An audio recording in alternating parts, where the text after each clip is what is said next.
اليوم غادي نحضروا اسهل وانجح وصفه بانكيك بالشوفان والبنان. كيجي رائع خطير في المذاق. حضروه ليكم ولا لوليداتكم، راه صحي بزاف. انا متاكده غادي يعجبكم، حتى وليداتكم غيحماقوا عليه.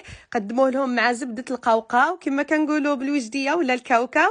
راه كيجي زوين بزاف، والعسل ما تشبعوش منه وغادي يسمنهم. الا بغيتوا وليداتكم يسمنوا حضروا لهم هذا البانكيك، راه زوين بزاف. عندي كاس ونص ديال الشوفان، وغادي نضيف له بنانه اللي تكون طايبه، وغادي نضيف ساشي ديال الفاني وخميره الحلويات من فئه 7 غرام، وغادي نضيف الحليب كاس عامر مزيان. من بعد غادي نطحن كما كتشوفوا. هذا هو القوام ديال البانكيك كما كتشوفوا معايا، كيجي على هذا الشكل.